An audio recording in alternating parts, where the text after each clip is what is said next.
Gravar. E aí é o seguinte, tem um filme, um filme de 1915, que é O Nascimento de uma Nação, que conta a história sobre a história dos Estados Unidos, da mentalidade norte-americana, mas exaltando a Ku Klux Klan, o papel heróico. Ah, sim! Isso, Giovana. É a 13ª emenda. Pesado, né? A 13ª emenda é um documentário muito visceral, um documentário muito... dá uma porrada no meio do estômago da gente, né? É muito pesado, na verdade, mas fala algumas verdades muito importantes sobre os Estados Unidos. Bom dia, Matheus, tudo bem? Ué, sério? O Lucas não está conseguindo entrar? Está falando no chat sem estar na ligação. Faz o seguinte, Lucas, quer dizer, alguém manda uma mensagem aí para ele pelo celular, falando para ele desconectar e conectar novamente. De qualquer modo, isso aqui vai ficar gravado, então ele pode, a parte que ele perdeu, ele pode resgatar lá depois. Bom dia, Gabriel Brandão. Beleza, então vamos lá, moçada. É o seguinte, nós vamos falar hoje sobre imperialismo norte-americano, só para contextualizar. Até a última aula, nós falamos basicamente sobre as consequências da Guerra de Secessão, a Guerra Civil Norte-Americana. A gente falou sobre a reconstrução radical, sobre as leis de Jim Crow e sobre a Ku Klux Klan. A Ku Klux Klan é um assunto que vai perpassar todo o século XX nos Estados Unidos. Todo o século XX não, mas até a década de 60, 70, a Ku Klux Klan foi muito relevante, em termos negativos, obviamente, né? Mas foi muito relevante na história norte-americana. Bem, então a gente vai falar agora, depois que a situação mais ou menos se estabilizou nos Estados Unidos, os Estados Unidos investiram bastante no processo de industrialização. E aí começa o imperialismo, tá? Eu vou abrir agora, vou compartilhar com vocês a minha tela com o PowerPoint, e aí eu vou falar um pouco e volto aqui. Eu vou falar agora do conceito imperialismo, o que significa o conceito imperialismo, e aí depois eu volto aqui para a gente discutir um pouquinho, tá bom? João Pedro também não está conseguindo entrar. Ô, João, verifica se você está na reunião certa, porque tinha uma reunião anterior que eu havia equivocadamente marcado às 8 horas, e essa agora que está valendo, tá? Às 8h55. Vê se de repente você não conseguiu entrar na reunião errada, enfim. Dá uma olhada nisso aí. Tá? Isso. Vai lá, moçada, vai lá em equipes e vamos embora. Seguinte, vamos lá, deixa eu abrir isso aqui, deixa eu compartilhar minha tela. Deixa eu ver se está tudo bem aqui. Vem aqui, telinha. Compartilhar a tela. Está aqui. Muito bem, vocês estão enxergando aí a minha tela? A gente vai falar agora sobre o imperialismo, que é um conceito muito importante para... O que é engraçado é o seguinte, paradoxalmente, nas minhas aulas de 8º ano, as aulas presenciais, eu nunca consigo chegar a imperialismo com os alunos, porque é muito conteúdo, porque assim que eu acabar o imperialismo, a gente vai fazer essa última aula, aí na semana que vem a gente vai ter o simulado. Aproveitando o ensejo, o simulado vai ser o seguinte, vocês vão fazer um Kahoot, e eu vou deixar o link, porque com o Kahoot fez uma coisa muito legal, que ele forneceu para os professores a assinatura Premium gratuitamente. E aí, com a assinatura Premium, eu consigo ter acesso a um relatório de quanto tempo vocês demoraram para fazer cada questão, qual foi a dificuldade que vocês enfrentaram, qual é a opção que cada um marcou, e por aí vai. Então é importante o seguinte, vocês vão receber o link, eu vou deixar disponibilizar lá no campus, no horário da aula, no horário da live. Então vocês vão acessar, eu vou estar no Teams para ajudá-los. Vocês vão ter um tempo maior para cada pergunta. Vocês vão ter, geralmente em sala de aula a gente deixa 20 segundos para cada questão. Eu vou deixar 1 minuto para cada questão. As questões não são complexas, mas elas são dos conteúdos que a gente trabalhou até agora. E aí vocês vão acessar o link e vão entrar no jogo. E aí vão responder lá questões todas referentes aos Estados Unidos no século XIX. E aí depois de um tempo... Portanto, é importante que vocês coloquem o nome e o sobrenome. E só isso, mais nada, nem coraçãozinho, nada. O nome e o sobrenome, tá? Para eu identificar.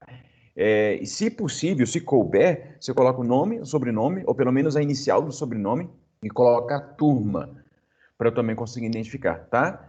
Eu vou deixar essas especificidades, as especificações e as instruções no campus. Muito possivelmente a partir de hoje já vão estar lá para vocês, né, já se organizarem para participar dessa atividade avaliativa, entre aspas, né? Só para saber o que vocês estão aprendendo, o que vocês aprenderam, o que eu preciso reforçar um pouco mais, enfim, tá bom? Então vamos lá, imperialismo. Na última aula, eu mostrei para vocês essa imagem. Essa imagem aqui é um desenho, uma representação, tem o título de The Devil in Egyptian Waters. Ela foi feita em 1882 e representando o John Booth.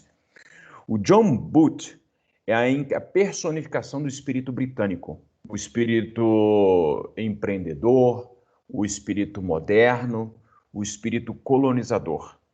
Quando a gente fala, por exemplo, do Brasil, talvez muitos de vocês não saibam, não se lembrem, o Zé Carioca é um papagaio malandro e ele foi tido por muito tempo como uma representação do espírito brasileiro, porque é o cara que leva as coisas com a barriga, ele resolve tudo com um jeitinho brasileiro, malandro, que não gosta muito de trabalhar. Essa imagem do Zé Carioca, esse personagem, foi criado pela Disney, nos desenhos lá da Disney. E aí, portanto, foi divulgado para o mundo inteiro que o brasileiro era daquele jeito lá, malandro, que não gosta de trabalhar, enfim, vive só sambando, jogando bola e por aí vai. Então, essa representação feita pela Disney foi divulgada. E a gente achou ótimo, na verdade, quando a Disney fez isso, porque a gente pensou o seguinte: afinal de contas, pela primeira vez os Estados Unidos estão pensando na gente, estão prestando atenção na gente. Na verdade, está fazendo uma baita de uma caricatura de nós e a gente achando ótimo aquilo. Bem, corta para a Inglaterra. Por que eu estou falando de Inglaterra de uma hora para outra aqui? É porque a Inglaterra, a Grã-Bretanha, Davi sempre briga comigo e diz, mas não é Inglaterra, é Grã-Bretanha, tudo bem. A Grã-Bretanha representou o maior país imperialista de todos os tempos. A Inglaterra foi o país maior, a Grã-Bretanha foi o país, o conjunto de países, né? Mas onde o império melhor se desenvolveu. Deixa eu refazer essa frase que ela ficou confusa. A Grã-Bretanha foi o maior país imperialista do mundo, da história, tá? E aí, esse cara aqui, que é o John Booth, ele representa o espírito britânico.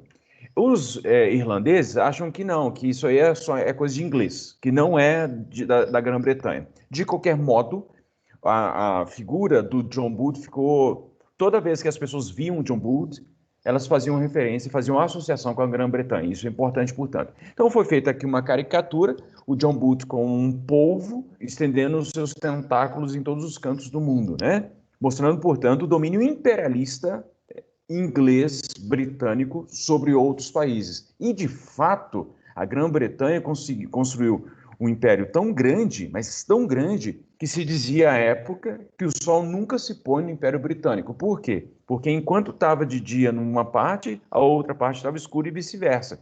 Então, a coisa ficava revezando. O Império Britânico tinha domínio em todos os cantos que você imaginar no mundo, né? Até hoje, a Grã-Bretanha tem influência em muitos países. Para a gente ter uma ideia, e vocês sabem disso, o Canadá teoricamente faz parte da Grã-Bretanha, né? Muito bem. Então, o imperialismo esse momento histórico em que as nações mais desenvolvidas do planeta começam a estender seu domínio territorial, seu domínio militar, seu domínio cultural sobre outros países. Então, o domínio dos países mais desenvolvidos sobre outros países, seja por conta de influência cultural, seja por influência econômica, seja por meio da força e por aí vai. Então, o imperialismo é também chamado de neocolonialismo, porque a colônia, no momento, por exemplo, lá no século XVI, século XVII, os países europeus estabeleceram colônias na América, né? E talvez em outros cantos, na África, enfim, e na Ásia também. Mas esse período colonial do século XVI, XVII passou. Grande parte dos países conseguiu a independência ao longo do século XIX, alguns só no século XX. Mas, como então os países colonizados, no início da modernidade, século XV e XVI, como esses países conseguiram a independência, então começa um novo período histórico. Esse novo período histórico de domínio das nações mais desenvolvidas sobre as nações menos desenvolvidas é conhecido como imperialismo. O imperialismo foi um fenômeno que aconteceu entre o final do século XIX e a primeira metade do século XX. Bem, da mesma forma que nós olhamos para o John Booth e vemos a personificação do espírito britânico, a gente olha para e ele personifica o espírito americano. Percebam, por exemplo, que aqui o John Booth é um polvo com tentáculos dominando os territórios.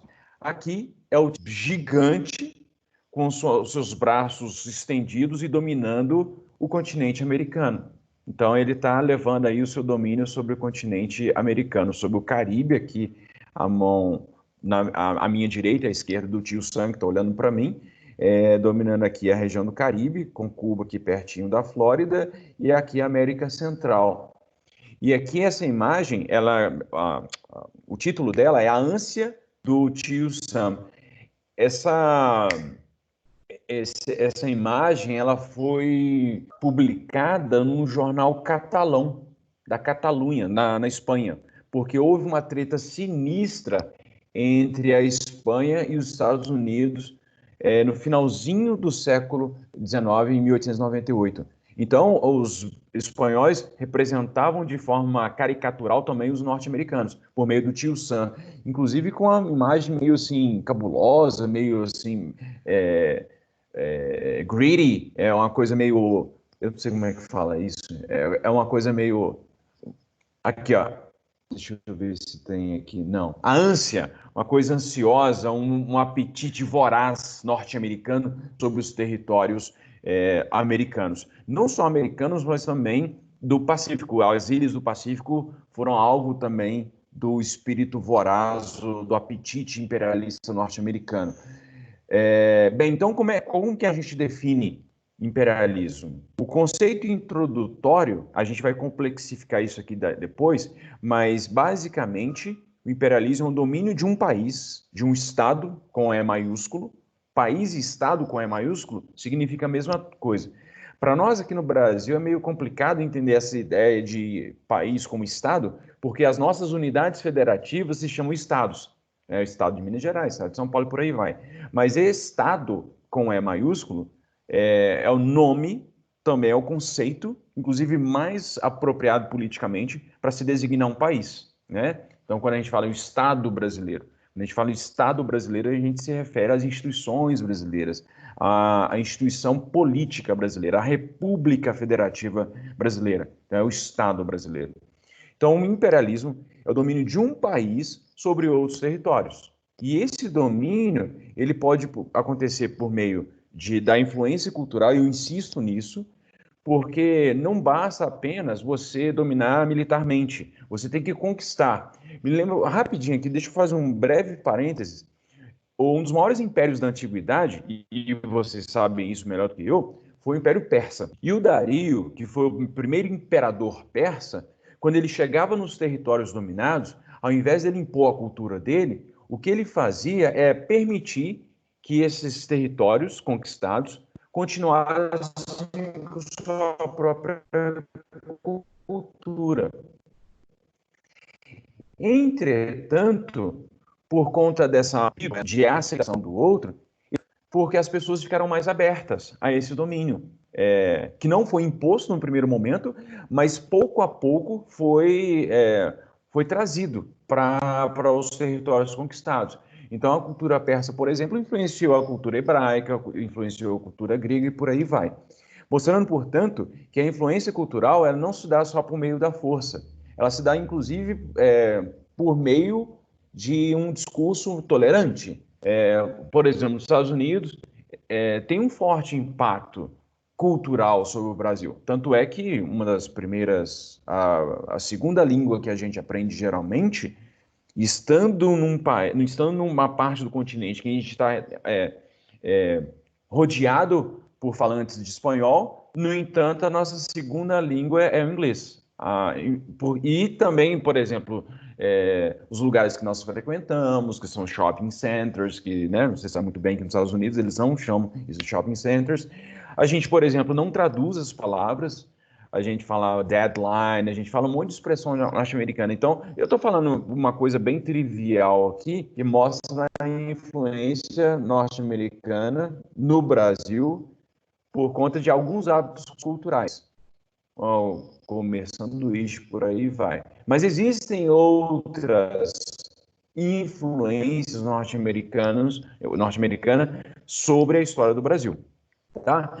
Então, pode acontecer por influência cultural, influência política, isso também ao longo do século XX no Brasil, interferências econômicas também. O Brasil, inicialmente, depois da independência, dependeu muito da economia britânica. Depois, no século XX, os Estados Unidos substituíram os militares, e isso também aconteceu no Brasil, principalmente durante a ditadura militar. Mas nesse aspecto aqui, no momento histórico, no contexto histórico em que o imperialismo está se colocando no mundo, os Estados Unidos fazem intervenções militares concretas, mandam soldados para fazer intervenções em países como Cuba, como América Central e por aí vai, tá? Então é um domínio, uma conquista. Esses países desenvolvidos, os países europeus, o Japão lá na Ásia e os Estados Unidos começam a se impor militarmente, economicamente, politicamente, culturalmente sobre outros países. E aí conquistam esses países. E por que eles conseguem isso? Porque os países conquistados estavam fragilizados politicamente, economicamente, socialmente. Então, eles conseguem fazer isso, eles conseguem se impor diante do mundo.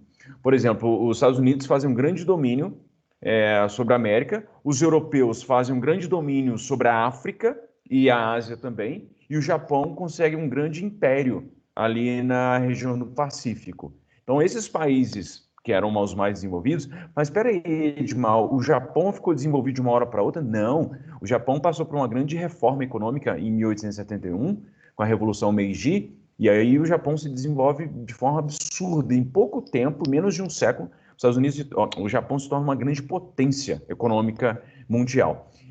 Então o Japão vai dar o pulo dele lá no Pacífico, os europeus que já estavam bastante desenvolvidos, a França, Grã-Bretanha, Bélgica, Alemanha, Itália, todos esses países estabelecem domínios imperialistas na África, principalmente.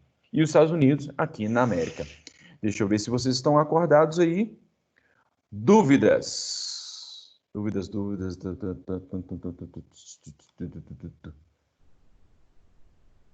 Travou, moçada. Ixi.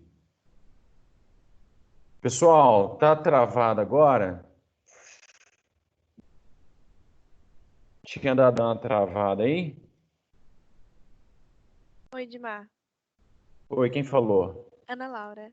Pode falar, Ana Laura. Então, é que, tipo assim, seu microfone começa a travar, tipo, numa explicação, fica bem travado, bem robotizada a sua voz, mas Aham. depois volta, tipo, vai oscilando, assim. Ah, tá. Então deixa eu fazer um breve resumo. Agora vocês estão me ouvindo assim? Eu vou falar mais devagar para ver se não tem problema.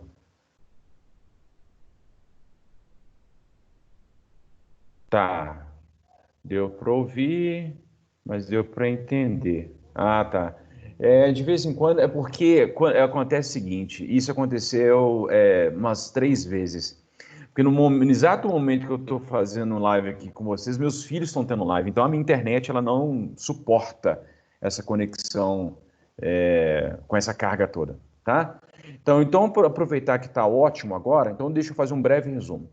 Nós estamos falando sobre imperialismo, certo? Então o imperialismo é o fenômeno histórico do final do século XIX e início do século XX.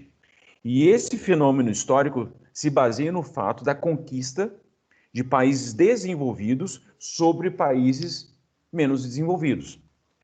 Então, isso significou, portanto, que os Estados Unidos estenderam seu domínio territorial, estenderam seu domínio cultural, econômico e político sobre outros países.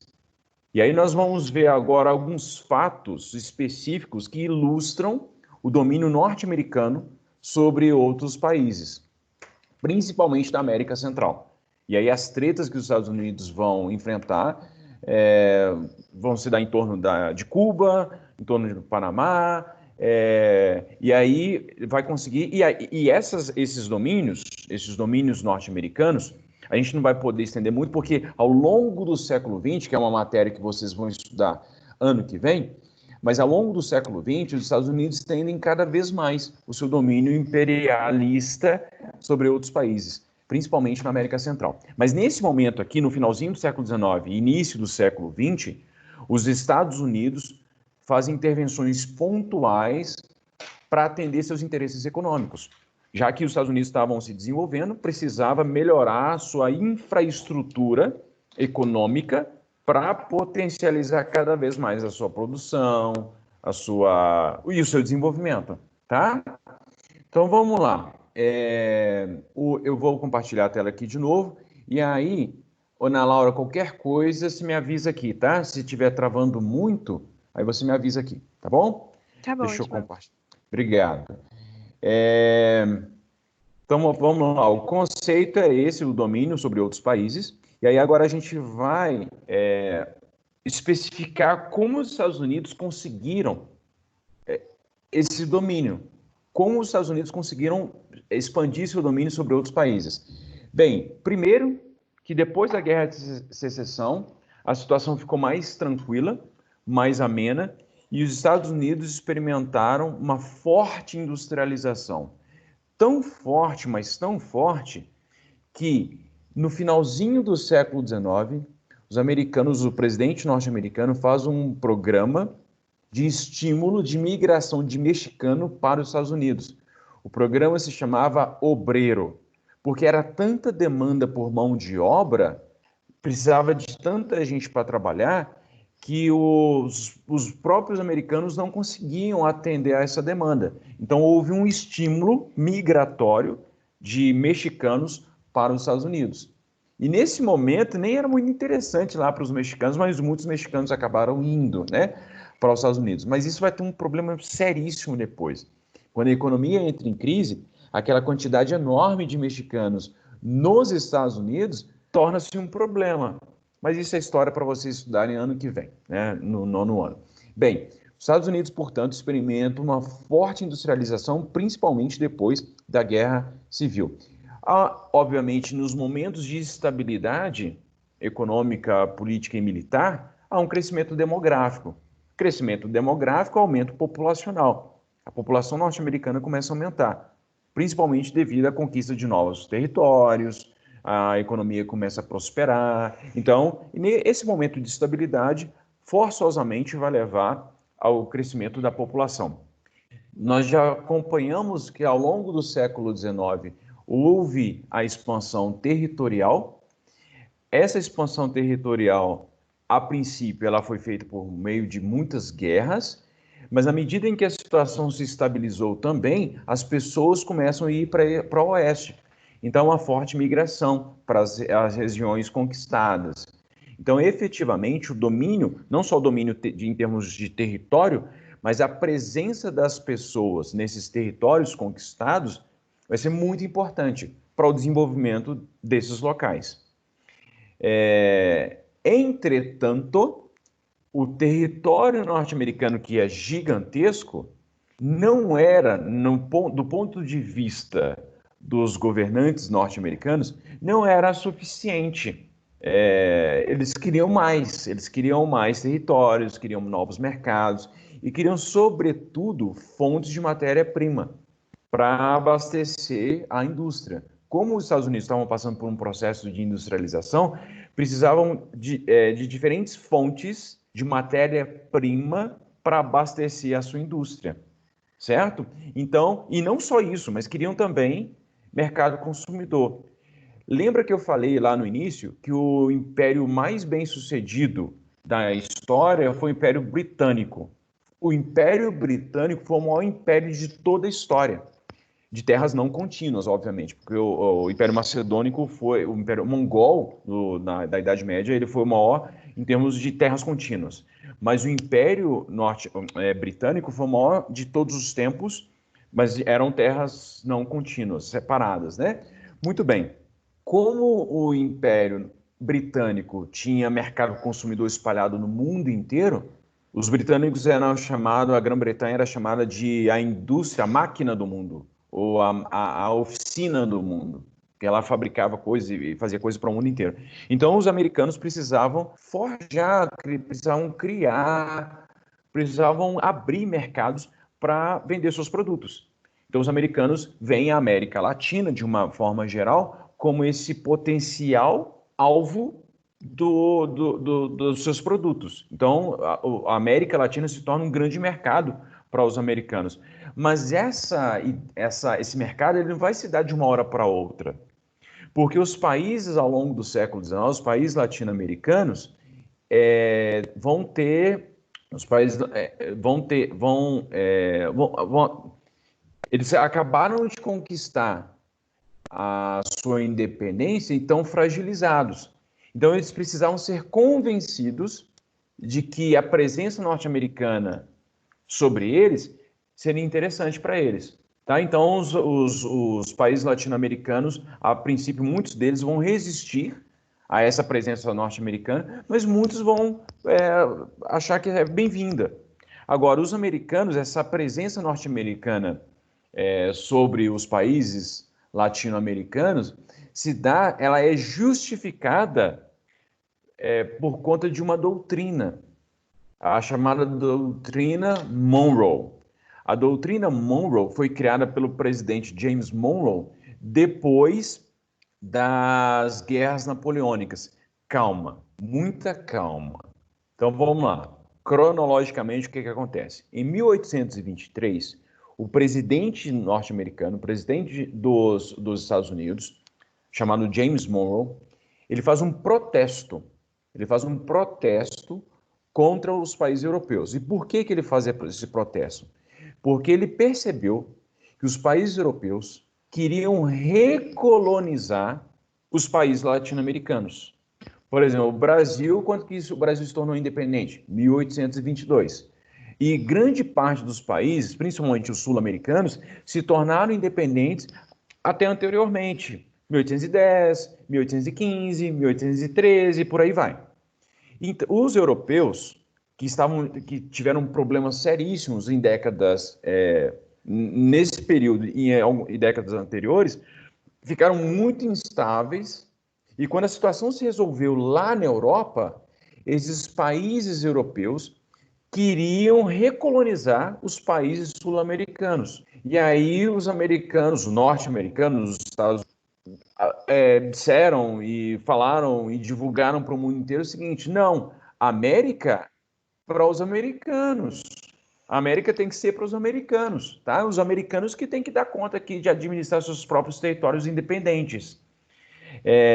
Então, a princípio, foi uma grande benevolência do presidente norte-americano James Monroe, mas no final das contas, essa doutrina se viu para justificar o domínio, a extensão do domínio dos Estados Unidos sobre a América Latina, tá? Então, inicialmente, os Estados Unidos estavam interessados em ajudar os países latino-americanos, mas no final das contas era justamente para estender os seus domínios sobre os países latino-americanos. Bem, por que acontece essa tentativa de recolonização da América Latina?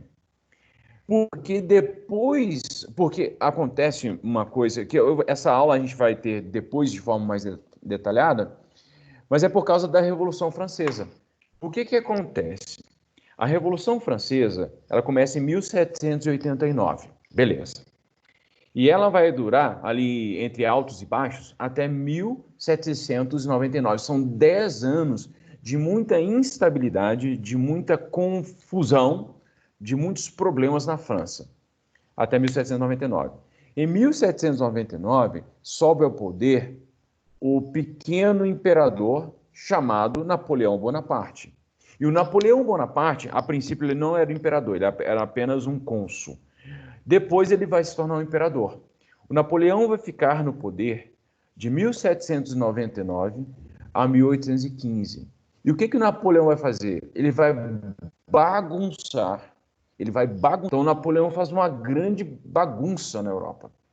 Por conta da bagunça, devido à bagunça feita por Napoleão Bonaparte na Europa, os países europeus ficaram instáveis, politicamente, economicamente, por aí vai. Como esses países ficaram instáveis, o que aconteceu com as colônias desses países lá na América Latina?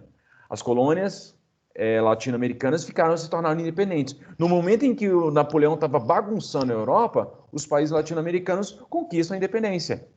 Entenderam? Foi por isso que os Estados Unidos, percebendo que os latino-americanos poderiam se tornar um grande mercado dos seus produtos, estabelecem aí a doutrina Monroe, para impedir que os países europeus recolonizassem a América. E essa divulgação, esse espírito, essa disposição norte-americana para defender os seus irmãos latino-americanos foi fundamental para evitar a recolonização. Embora eu ache que os países europeus não conseguiriam recolonizar os países latino-americanos, principalmente na parte espanhola, onde houve luta, onde houve batalhas e por aí vai. No Brasil, é um caso muito peculiar. Quando chegar no Brasil, quando a gente mais para frente, quando a gente for falar do Brasil, a gente explica direitinho o que aconteceu no Brasil. Então, no final das contas, para resumir a situação, designava a América para os americanos. Estabelecia um princípio de que a América deveria ser reinada, deveria ser governada, deveria ser gerenciada pelos americanos. Inicialmente se pensou que os americanos estavam fazendo um baita favor para os latino-americanos, mas no final das contas era uma justificativa, se tornou uma justificativa para o domínio estadunidense sobre outros países da América Latina. Moçada, até aqui tá tudo bem? Let's build the wall. Impossível. Muito bem, calma, tô calmo. Você pode repetir esta última parte dos Estados Unidos? Bem, qual última parte? Deve ser a Gabriela está falando assim, esse PowerPoint está no campus? Ainda não, vou colocar agora. Assim que terminar essa aula, eu vou colocar o PowerPoint lá no campus, tá? Então é o seguinte, para recapitular, nós estamos falando da doutrina Monroe.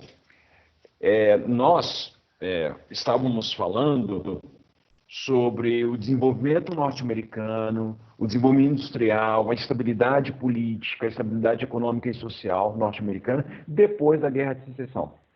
Os norte-americanos, depois que conquistaram a independência, já estavam de olho nos territórios americanos. Por quê? Principalmente para ter fonte de matéria-prima e mercado consumidor. E por que eles queriam a América? Porque a Grã-Bretanha já havia dominado os mercados do mundo inteiro. Então só restava para os norte-americanos, para os estadunidenses, esse território aqui. E alguma coisa ali na região do Oceano Pacífico, mas principalmente aqui na América Latina. Por isso, o presidente Monroe, James Monroe, estabelece uma doutrina, divulga uma espécie de manifesto aos países europeus, dizendo que a América é para os americanos. Então, claro que os países europeus protestaram, mas enfim, tiveram que enfrentar outros problemas, porque houve pandemia no século XIX, houve crises econômicas, houve revoluções de novo no século XIX lá na Europa. Então a Europa teve que resolver os BOs dela lá, e os americanos também teve que resolver seus BOs aqui, porque no final das contas os Estados Unidos tiveram a guerra civil, mas os americanos já estavam prevendo que assim que a coisa se estabelecesse, assim que a coisa ficasse estável, eles poderiam conquistar mercados e territórios para tirar desse território matéria-prima, né? E foi isso que eles fizeram. Então, eles conseguiram dominar territórios aqui na América toda, e aí, com isso, eles conquistaram boas fontes de matéria-prima e de mercado consumidor. Bem, seguinte, eu contei brevemente, porque essa matéria vocês não estudaram ainda, e, portanto, ela está muito vaga na cabeça de vocês por enquanto. Enquanto os Estados Unidos estavam aqui resolvendo seus BOs, toda aquela história que a gente contou ao longo do século XIX, a Europa também estava enfrentando um monte de problema. E os problemas que a Europa estava enfrentando no início do século XIX se deviam principalmente à bagunça que o Napoleão fez. Por exemplo, alguém me perguntou aqui sobre... O Lucas me perguntou sobre a questão de Portugal e Espanha. O Napoleão invadiu esses dois países. O Napoleão, ele destronou o rei espanhol e colocou o seu tio, um parente dele lá no governo espanhol, tá? E por conta da instabilidade, devido à instabilidade política e econômica dos países europeus, os países latino-americanos conquistaram a sua independência, porque o domínio... Imagina, sua casa está toda bagunçada, você tem duas casas. A casa onde você mora está muito bagunçada e se você não conseguir arrumá-la, você nem consegue nem sair dela. Então, os países, a Espanha e Portugal, por exemplo, precisavam arrumar, depois que Napoleão foi retirado do poder, depois que Napoleão perdeu a guerra, a Espanha e Portugal precisavam se resolver, precisavam se reorganizar. E aí, só que era muito tarde já para eles se reorganizarem, porque muitos países latino-americanos, principalmente dominados pela Espanha, já tinham conquistado a sua independência. E quando a Espanha pensou em reagir, pensou em recolonizar, os países latino-americanos já estavam independentes. E aí seria muito difícil recolonizar, porque aí precisaria de mais luta, precisaria de mais intervenção militar, e aí seria uma treta infindável. E aí, para evitar, para desencorajar o espírito recolonizador de Portugal e Espanha, os norte-americanos, os estadunidenses, declaram, divulgam a doutrina Monroe. Ô, Europa, fica quieta aí no seu canto, que aqui agora é América para os americanos. America first. America first. Enfim, abaixou o espírito do Trump lá no James Monroe. É o contrário, né? Muito bem, de qualquer modo, então os países, Espanha e Portugal, estavam bagunçados, e aí, por conta da bagunça feita por Napoleão, os países... Esse é um dos fatores, tá, que explica o processo de independência latino-americana. Mas, de uma forma geral, isso aqui serve para a gente, só para a gente entender por que, de repente, do nada, o James Monroe fala a América para os americanos. É porque ele queria, na verdade, evitar o processo de recolonização. Bem, pois é, a doutrina Monroe foi um anúncio, foi uma divulgação, foi uma espécie de, sabe, um anúncio. É como se o presidente norte-americano chamasse uma entrevista coletiva, fizesse uma live naquele momento, em 1823, e divulgasse para a Europa. Europa, é o seguinte, a América vai ser para os americanos, e não vai ser para vocês de novo. Vocês já sugaram tudo o que vocês puderam. Agora, os países latino-americanos são independentes. Não vem caçar mais coisa aqui, não. E aí os países americanos falam assim, putz, cara, Estados Unidos é bichão mesmo, viu, cara? Os caras estão ajudando a gente aqui. Só que no final das contas, esse anúncio, essa proteção, essa ajuda norte-americana se transformou no final do século XIX em imperialismo, em conquista, em influência, em domínio cultural e por aí vai. Beleza? Então a doutrina Monroe foi a justificativa ideológica para que os Estados Unidos dominassem os países latino-americanos. Tá bom? Entendido? Por enquanto, doutrina Monroe, porque agora a gente vai para uma outra doutrina. A doutrina é um nome até meio feio, assim, do Big Stick. Mas vamos lá, é uma coisa, é um conceito histórico que a gente tem que falar dele, né? Mas ele é muito feio. Deixa eu compartilhar a tela aqui de novo. Vamos lá agora no... antes de falar do Big Stick, eu vou falar de uma treta sinistra. Porque aquela história da American for Americanos, os Estados Unidos mandando mensagem para os países europeus, dizendo assim, não vem colonizar a América de novo, não. Isso vai ter treta, isso vai ter um problema, vai ter uma guerra. Vai ter uma guerra, tiro, porrada e bomba entre os Estados Unidos e a Espanha. Teve uma guerra. E quem vocês acham que venceu? Os Estados Unidos venceram. E aí, antes da guerra acontecer, e na verdade teve um episódio em que os americanos tinha lá um navio americano e aí tropas espanholas encurralaram lá os marinheiros americanos e mataram. E aqui, então, essa é uma foto, né, um desenho, né, uma caricatura que se chama The Spanish Brute. Caricaturizando, não consigo falar nunca essa palavra, mas fazendo um estereótipo da Espanha, mostrando a Espanha como um monstro, com uma grande faca, que não é faca, também não é navalha, é punhal, um punhal matando os americanos aqui. Então aqui é um monstro, e aí matou os americanos, no mesmo ano em que os americanos representam os espanhóis dessa forma, os espanhóis representam os americanos dessa forma aqui. Vocês lembram daquela imagem mostrando o tio Sam como um grande monstro também?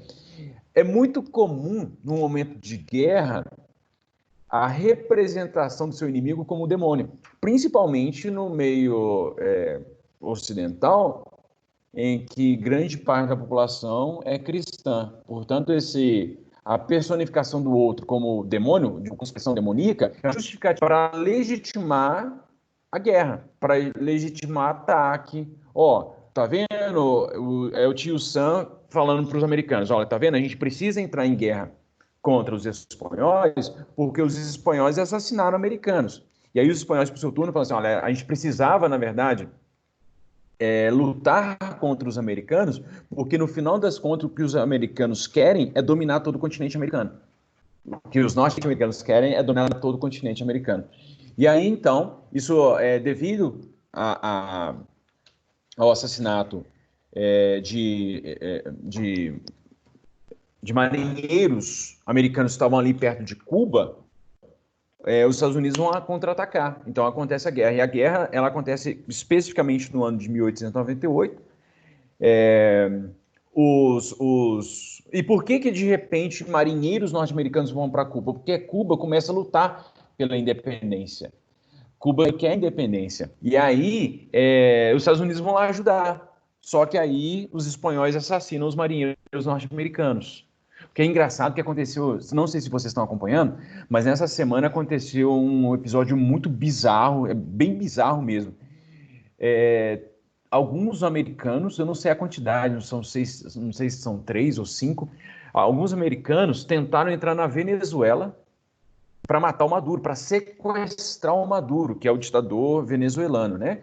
E aí acabou que os venezuelanos conseguiram interceptar e prenderam os caras. E os caras confessaram. Quer dizer, agora, na verdade, as informações que vão chegar para a gente, elas sempre vão chegar filtradas pela ditadura venezuelana, né? Mas estão lá, os caras são presos, os caras tentaram sequestrar o Maduro para acabar com a ditadura do Maduro, né? Eu não sei se o Trump vai fazer alguma coisa sobre isso, mas os caras estão presos lá. E um dos caras que tentaram entrar na Venezuela agora, essa semana aconteceu, era guarda-costas do Trump. Então, esse negócio vai dar um rebuliço danado. No meio de uma pandemia, acontece esse episódio bizarro aí. Espero e rezo para que isso não tenha mais consequências. De qualquer forma, então, existia uma rivalidade entre os americanos que estavam de olho nos territórios ali do Caribe e os espanhóis que não queriam perder suas colônias, né? No final das contas, os americanos se sagram vitoriosos e Cuba se torna um país livre. E Cuba consegue a sua independência. E aí, o tio Sam, não sei se vocês estão vendo bem a imagem, aí o tio Sam vai lá até Cuba, essa aqui é uma caricatura, né, uma sátira, e aí o tio Sam está aqui sentado na cadeira, afagando Cuba. E a menina é uma afro-americana, né, ela é negra, e por quê? Porque em Cuba havia grandes plantações de cana-de-açúcar, havia o sistema de plantation lá, e grande parte, a esmagadora, mais de 90% da população cubana era de escravos e seus descendentes. Então, grande parte dos cubanos são afro-americanos. Bem, então o tio Sam está afagando aqui Cuba, representando por essa mocinha bonitinha aqui, e atrás o tio Sam está escondendo, ele está escondendo assim, nas costas dele aqui a liberdade. Está escondendo a liberdade. Então, é uma sátira para dizer, no final das contas, o seguinte: ó, Cuba, eu estou te trazendo aqui a independência, mas a liberdade deixa aqui comigo, tá? É uma crítica, obviamente, ao domínio imperialista norte-americano sobre Cuba. E essa história de Cuba vai ser muito emblemática, porque até hoje, os americanos eles têm uma base militar lá em Cuba, que é a base de Guantánamo. Bem, e por que os Estados Unidos conseguem? Depois que eles se saem vitoriosos contra a Espanha, eles fazem uma emenda constitucional. Os parlamentares norte-americanos fazem uma emenda constitucional, que ficou conhecida como emenda Platt, porque Platt era o sobrenome do deputado que propôs essa emenda.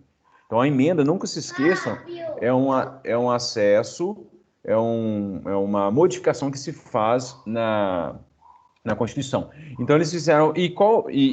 Do que se tratava essa emenda Platt?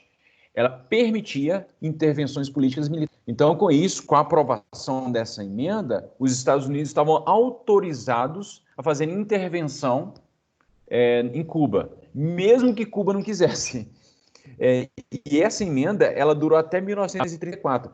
Na verdade, a justificativa para que essa emenda fosse aprovada era que os Estados Unidos protegeriam os cubanos contra possíveis tentativas espanholas de retomar o território.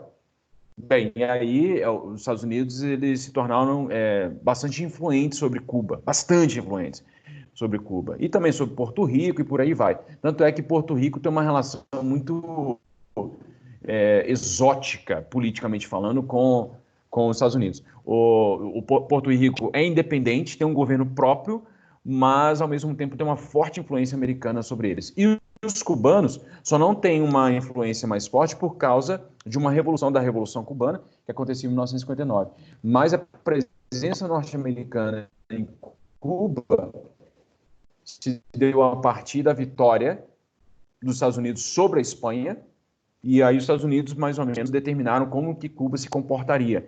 E esse comportamento, Cuba se tornou bastante subserviente aos interesses norte-americanos, bastante subservientes, até 1959, quando aconteceu a Revolução. Mas aí, por meio, quase 60 anos, Cuba se tornou praticamente um quintal dos interesses norte-americanos. E hoje, Cuba, vocês tiveram um problema aí para ouvir? Tiveram, Ana não falou. Oi, Edmar. Será que a Ana foi embora? Tá... Não, aqui, voltei. Tá travando um pouquinho, mas pelo menos eu tô conseguindo entender. Tipo, tem umas horas que corta, mas dá pra saber o que você falou, entendeu? Olha só. Pois é, Davi, olha só, essa questão de que Porto Rico não é independente, ela é controversa, tá? Porque, por exemplo, eles têm eleições próprias. Se você chegar para um porto-riquenho em Porto Rico e dizer para eles que eles são uma colônia norte-americana, eles vão te bater lá. Entretanto, de fato, há um controle. Os Estados Unidos dão muito pitacos na política interna, na condução econômica e por aí vai. Tanto é que tem por isso que é meio bizarro e exótico. Por quê? Porque os Estados Unidos, você não precisa de visto. Viso é um porto inglês. Tá lá na metade do visto com visa. Bem, até eu não entendi o que eu falei agora, mas é o seguinte: você não precisa de visto para entrar em Porto Rico, e os porto-riquinhos também não precisam de visto para entrar nos Estados Unidos. Então é como se fosse o 51º estado norte-americano, mas eles têm autonomia política teoricamente, tá? A emenda Platt. Obrigado, Gabriel, por ter perguntado. Pedro, pode fazer a pergunta aí, tá? Seguinte, Gabriel, a emenda Platt foi uma emenda constitucional. Emenda constitucional são todos os acréscimos que são feitos a uma Constituição, tá? Então, porque a Constituição foi aprovada em 1787. Portanto, muitos acontecimentos históricos não estavam previstos lá na Constituição. Então, eles precisaram fazer emendas, remendos, precisavam fazer acréscimos, né? Então, a emenda Platt, que foi feita em 1901, tinha a prerrogativa de defender Cuba contra o espírito recolonizador espanhol. Então, a emenda foi aprovada pelo Congresso americano para proteger Cuba. Afinal de contas, Cuba não dá conta de se defender sozinha e nós, americanos, com um espírito bastante benevolente, iremos defender os cubanos, porque os espanhóis malvados querem dominar Cuba.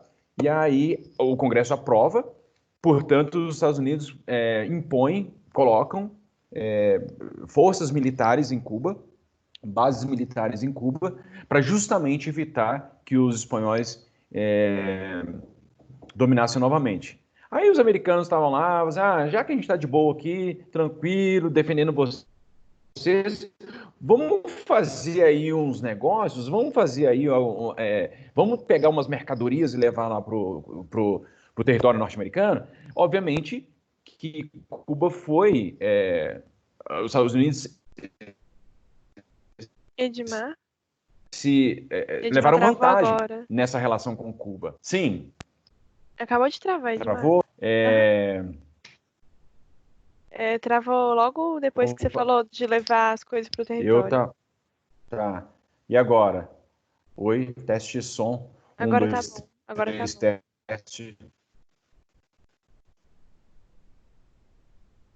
Muito bem.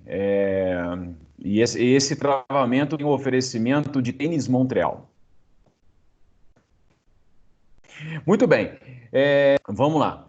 Vantagens com essa relação próxima de Cuba, né? Então, os Estados Unidos conseguiram lá estabelecer um domínio cultural, econômico e político sobre Cuba até 1959, tá? Então, a emenda Platt legitimava o domínio militar norte-americano sobre Cuba com a desculpa, com o álibi de que era necessário defender Cuba do espírito colonizador espanhol, tá? Moçada, a aula terminava às 9h45, já terminou. Eu estava aqui com 9h50 na cabeça. Moçada, seguinte, não tem problema não, moçada, pode falar mesmo, porque o horário tem que ser cumprido. Eu tinha mais coisas para falar aqui, eu tinha que falar da política do Big Stick, tinha que falar um monte de coisa, tá?